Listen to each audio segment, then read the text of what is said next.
or goodbye. You know what I mean? I don't know what's going to happen with him. What do you think, Dave? Yeah, if he's still doing whatever he wants to do with his vocals, that is going to be a big challenge. I mean, people are not going to come to see him. I mean, he'll get bad reviews. The live album, that was the strongest criticism of it, was his vocals. Yeah. So if he's not working on them and he's like, well, I'm just going to sing it the way I always, I've been singing it the past few years and people are just going to have to deal. Okay. Mm-hmm. But don't expect people to start knocking down your door and showing up at the Vegas residency or for any subsequent live shows or anything like that.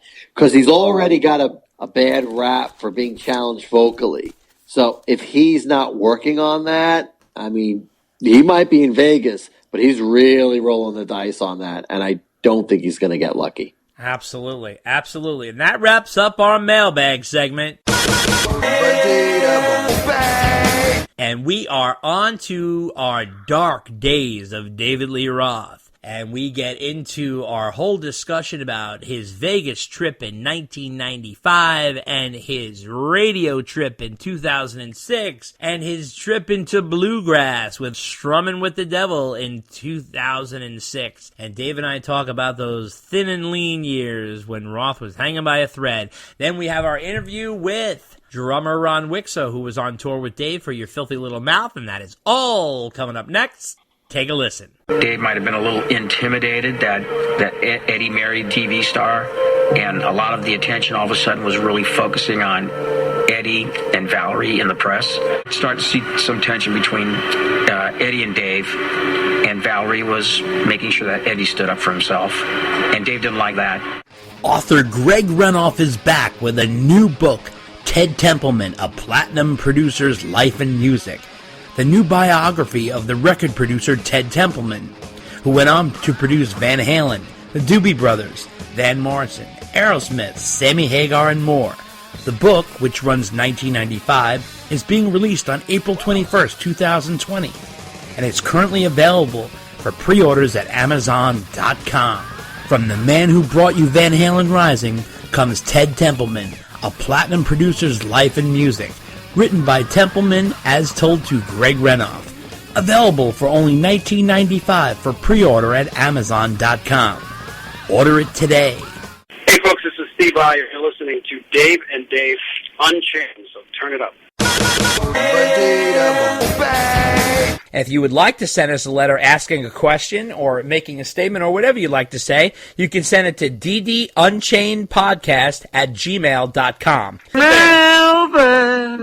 On June 27th, Van Halen will be taking a break from touring after 50 shows supporting their new album, A Different Kind of Truth. They insist it has nothing to do with any tensions between themselves and off-again, on-again frontman David Lee Roth. He's great. He's hilarious. I mean, you just watch him on stage. He makes us crack up all the time.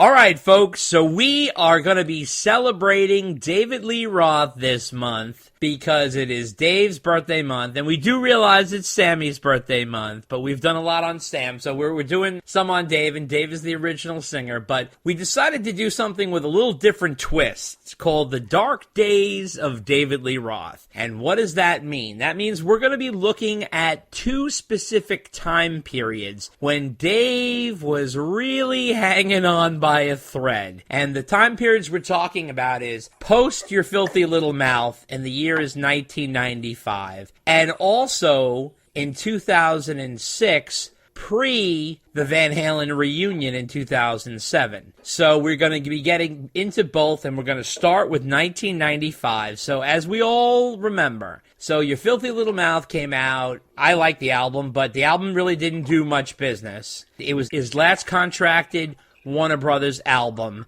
and Dave had no record contract, and he was on his own, and he's out of Van Halen, and what to do now? So what Dave ended up doing was he ended up going on a Vegas trip. What he put together was a Vegas-style show-busy show, and it was a bit of a train wreck. He did about a 2-month tour, but the tour wasn't a regular tour. It was really 4 stops with several dates in both places. So he went out with a tour, and the name of his band was the Non-Stop Blues Bustin' Mambo Slammers, with very special guest Edgar Winter, who was the band leader. Now, this was a totally different thing that everybody's ever seen Roth do. So Roth always had a rock band. This was a completely different entity. This was dancing girls with bikinis, with tassels on them. There was a 5-piece horn section. They had a conga player and a drummer. And there was, guitarists and bassists, of course, and keyboardists, and huge background singers of both men and women. It was a crazy scenario. Dave was in like a Saturday Night Fever white suit, except he didn't have the black shirt underneath. He had a white shirt underneath with the collar open. Dave had short hair, and he didn't have the your filthy little mouth shag short hair. He had short hair. And his hair was dark brown, and the whole thing was like Bizarro World. It was almost like something you saw in the Back to the Future 2 future, when they showed like what would happen in the future, and David Lee Roth's running Vegas. It just, it was like something out of that. It was like, oh geez, But Dave and I trekked to one of these shows. So he played October 13th and 14th at Caesars Tahoe in Nevada. And then he went and played October 19th through the 25th at Bally's Hotel and Casino in Las Vegas. Then he went November 3rd and 4th at Foxwoods Casino in Connecticut, which is where Dave and I saw him. And then he wrapped up with December 23rd to the 31st on the MGM Grand in Las Vegas. And this was something else, Dave. What was your initial impression of this? Bizarre. Yeah. Bizarre. I mean, basically, for Dave, it was bizarre. Yeah. For any other Vegas performer, it was just a Vegas review. Right, yeah. I mean, that's what it was. That's what the band was. Right. And we'll get into more when we saw him in a little bit. Sure. Right. But as far as, like, the initial thoughts, it's like, what's he doing? I mean, in some ways it made sense because Dave was always a showman. Right. And he had always kind of leaned sort of that music, especially with his solo EP was in that style. Right. It felt like he was trying anything. Right. At this point. Right. Right? I mean, he had done Your Filthy Little Mouth, which was a whole bunch of different styles. Right. And then he was doing this Vegas review, which was a whole bunch of different songs. Right. And it was definitely him branching out into a non-rock, a non-metal area of music. Right. So, yeah, it was just... It was strange and not strange. Meaning, like, for him to try anything outside the norm really isn't that unusual. Mm-hmm. But this just seemed like a strange left turn. And even stranger when we actually saw it. Right. Oh, yeah. It was like just jaw-dropping in a way. Because, you have to realize we saw him the year before twice. Once with Terry, once with Rocket Richette. That's how dedicated we were. Right, we saw him with both lead guitarists exactly, but on that tour. And they were good shows. They were excellent shows, hard rock shows, and we saw him twice on the tour before that, which was a little ain't enough. So then this was a drive. Twice on that? We saw him twice on that tour? Yes, I think maybe you did. I think I only saw him once. Oh, I saw him twice, but we went together to go see him with Extreme and Cinderella. Right, and a little was just enough. Yeah, a little was just enough, right, exactly. So this was a trek. We went all the way to Connecticut. Dave didn't live in Connecticut at the time. He lived on Long Island. So we both had a trek up to Connecticut. That was a kind of a bitch to get there. It was because there are no signs to Foxwoods. We're just driving in. It took us like 3 hours to get there. Yeah. We barely made the show. I mean, I think we walked in during the first song. No. What happened was, and if you listen to the recording, there is a very long intro to the beginning of the show. I mean, it's long. Is that what we missed? We missed the intro? Yeah, and we walked in basically as Dave got on the stage because you also have to realize, you know how it is in the casino. It is so many goddamn things, and you're searching around for where the theater is. I mean, it's not easy. Right. It's the parking. Right. And Foxwoods is huge. Yeah, it's huge. So, and of course we show up at the last minute. Yeah, yeah. And like we said, there's no signs there. Yeah, I mean, Dave and I are literally driving in darkness, in pitch black, yeah.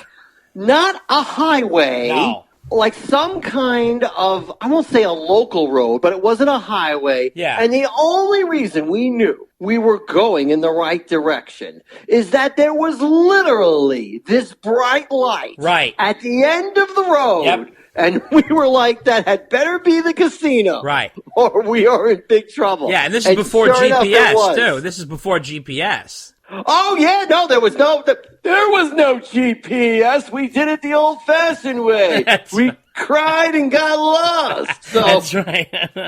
That's true. But yeah, so that was a whole adventure in itself. Yeah. So Dave was like, he was doing all these old school dance moves. When I mean old school, like 1920s, like knee knocking, Charleston moves. I mean, he was. It was very bizarre. It was very sticky. Yeah. It was definitely an old school show. Yeah. I mean, I remember you and I looking at each other, scratching our heads. People around us were kind of like, WTF? Yeah. Exactly. It was, to refresh myself, you had sent me a bootleg of, not the show we went to, but another show. Yeah. And it just reminded me, my key takeaway, which was, the music itself wasn't bad. No. The music was fine. Yeah. And actually, the set list was very varied. Right. There was like one or two Van Halen songs in there. And some of his solo stuff. And actually, he went kind of deep for one or two of the solo songs. But the in-between song banter. Yeah. Oh, that brutal. Painful. Dave, we'll get into it, but Dave, it's almost like he was trying his hand at stand-up comedy. And failing miserably. And failing so flat. I mean, and it was just, it really gave you douche chills. I mean, it really had that kind of vibe to it. And it gave you what? Douche chills. You never heard that expression? No. Is this another makeup term No, it's that you're not. coming up with? It's not. I swear to God, and I'm sure one of our listeners will back me up. It's just like it's just when things are so embarrassing. It was just, oh my God!